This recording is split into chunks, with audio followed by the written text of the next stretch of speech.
মৌলভীবাজারে প্রস্তাবিত বাজেটকে স্বাগত জানিয়ে যুবলীগের আনন্দ মিছিল।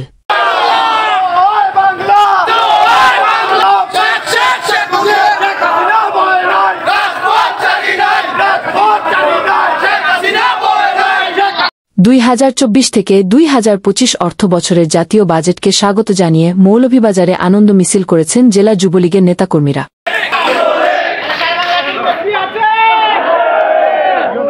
রোববার 9 জুন বিকেল 5টায় মৌলভীবাজার জেলা যুবলীগ উদ্যোগে চৌমুহনা জেলা সংগঠনটির কার্যালয় থেকে শহরের গুরুত্বপূর্ণ সড়ক প্রদক্ষিণ করে আনন্দ মিছিল করেন নেতাকর্মীরা।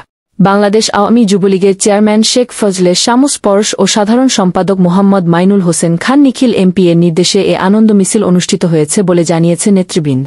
আনন্দ মিছিল ও শোভাযাত্রা শেষে উপস্থিত নেতারা তাদের বক্তব্যে বলেন, একটি সুখী, সমৃদ্ধ, উন্নত ও স্মার্ট বাংলাদেশ বিনির্মাণের অঙ্গীকার 2024 থেকে 2025 অর্থ বছরের এই জাতীয় বাজেট। বঙ্গবন্ধু কন্যা মাননীয় প্রধানমন্ত্রী রাষ্ট্রনায়ক শেখ হাসিনার মেগা সরকারে মেগা বাজেট এটি। এ সময় বক্তব্য রাখেন মৌলভীবাজার জেলা যুবলীগের সভাপতি রেজাউর রহমান সুমন, সাধারণ সম্পাদক সেলিম হক, সহসভাপতি গৌছ উদ্দিন নিক্সন, সাংগঠনিক সম্পাদক আব্দুল আজিজ, সাবেক সহসম্পাদক শামীম আহমেদ সহ প্রতিটি ইউনিয়ন যুবলীগের নেতৃবৃন্দ। বাংলাদেশ আওয়ামী যুবলীগ কেন্দ্রীয় কমিটির নির্দেশ মোতাবেক মৌলভীবাজার জেলা যুবলীগ গণমুখী বাজেটের উদ্দেশ্যে আনন্দ র্যালি দিয়ে আমরা এইটুকু জানান দিলাম, বাংলার যতদিন জননেত্রীর হাতে দেশ থাকবে এ দেশ উন্নতির শিখরে পৌঁছে যাবে।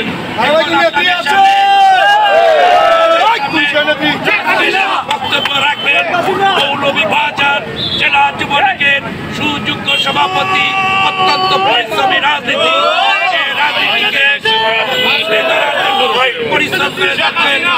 রেজাউর রহমান সুমন। বাংলাদেশ আওয়ামী যুবলীগ মৌলভীবাজার জেলা শাখার উদ্যোগে আজকের এই বাজেটকে স্বাগত শুভেচ্ছা জানিয়ে আজকে রাষ্ট্রনায়ক শেখ হাসিনা যেভাবে দেশকে উন্নয়নের রোডম্যাপে নিয়ে যাচ্ছেন তার ধারাবাহিকতা এবং বিদেশি বিভিন্ন এই জামাত বিএনপি যেভাবে ষড়যন্ত্র করতেছে, বিভিন্ন সময় এই বিদেশি প্রভুদের কাছে দণ্ড দিচ্ছে, তাদেরকে প্রতিহত করতে হলে আমরা যুবলীগ ছাত্রলীগ সবসময় রাজপথে থাকতে হবে।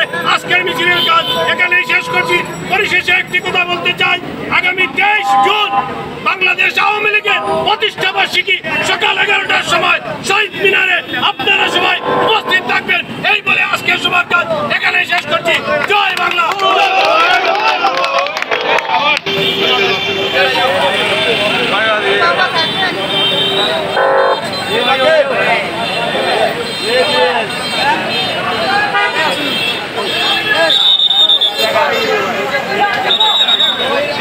Yeah.